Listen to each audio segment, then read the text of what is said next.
आजाद Hindustan live, सच के साथ। चुनाव की तारीख नजदीक आते ही कांग्रेस भाजपा निर्दलीय प्रत्याशी मतदाताओं के बीच पहुंचने लगे।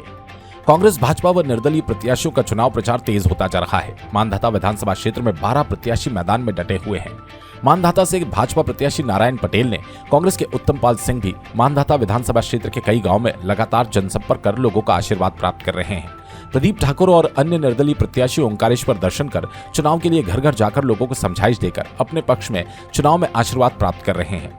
अब देखना यह है कि भारतीय जनता पार्टी, कांग्रेस और निर्दलियों के बीच हो रहे त्रिकोणीय मुकाबले में कौन मतदाताओं के मन में जगह बना पाता है। दोनों दलों के द्वारा जनसंपर्क जारी है। ओंकारेश्वर से ललित दुबे की रिपोर्ट। प्रत्याशी के रूप में अपना फॉर्म भरा है। देखिए, हम लोग जब समाचार पत्रों के माध्यम से पढ़ते हैं और जब हमारी समाचार पत्रों के माध्यम से मुख्य पृष्ठ पर हम आए दिन न्यूज़ देखते हैं कि नेता मालामाल बनते जा रहे हैं, करोड़पति बनते जा रहे हैं और हमारे मध्य प्रदेश की जो आर्थिक स्थिति है वो खस्ताहाल होते जा रही है। हर चुनाव के बाद बड़े बड़े जो हमारे मुख्यमंत्री जी करोड़ों रुपए विदेशी बैंकों से कर्जा लेते हैं और जनता को लुटाते हैं। इनकी जो पूरी योजना है चुनाव के केवल 6 महीने पहले ही आते हैं, बाकी 4.5 साल ये जनता को भूल जाते हैं। जहां कहीं भी सरकारी कोई कर्मचारी हो, कहीं भी आप चले जाइए, बिना पैसे के काम नहीं होता है। हर जगह पार्टी के दलाल बैठे हुए हैं, भ्रष्टाचार अपने चरम पर है। तो एक अच्छे लोकतंत्र के लिए हम निर्दलीय प्रत्याशी के रूप में जनता के बीच जनता को जगा रहे हैं कि एक भ्रष्टाचार मुक्त हम एक समाज की निर्माण करें। गाड़ी का टायर घिसता है तो जनता अपनी गाड़ी का पहिया बदलती है, वैसे ही आप नेताओं को बदलते रहिए।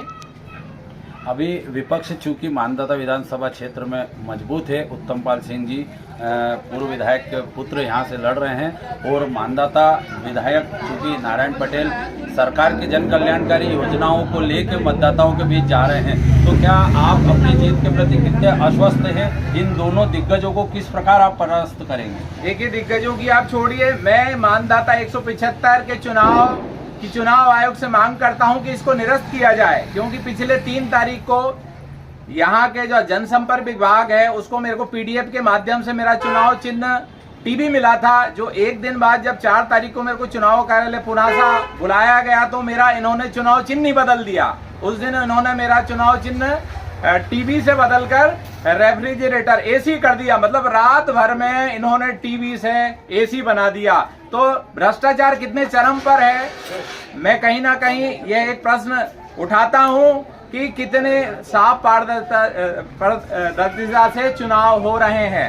मैं चुनाव आयोग से मांग करता हूं कि मानधाता के चुनावों को निरस्त कर पुनः मतदान कराएं। अभी तो मतदान हुआ नहीं है पर प्रक्रिया पूरी हो गई है। आपने आक्षेप लगाया है चुनाव आयोग पर भी कि चुनाव चिन्ह बदल दिया गया है, तो इस संबंध में आपने भोपाल, दिल्ली और खंडवा चुनाव आयोग को चुनाव स्थगित करने के लिए आवेदन दिया है? जी हाँ, मैंने यहाँ के हमारे जो वरिष्ठ एसडीएम साहब हैं, जो कि रिटर्निंग अफसर हैं, उनको ये चीज़ बताई थी। तो उन्होंने कहा आप शिकायत करिए, सीबीआई जांच करवा लीजिए। तो इस पूरे मुद्दे को लेके भी मैं जनता के बीच जाऊँगा। ये हमारे साथ थे युवा प्रत्याशी प्रदीप ठाकुर ने इन्होंने चुनाव आयोग पर बहुत ही गंभीर लापरवाहीपूर्ण आरोप भी लगाया है और जनता के बीच किन मुद्दों को लेके दोनों जा रहे हैं और इनका ये कहना है कि इस मुद्दे को लेकर निष्पक्ष जांच नहीं होती है तो माननीय न्यायालय की शरण भी ये जा सकते हैं। ओंकारेश्वर से ललित दुबे की ये खास रिपोर्ट।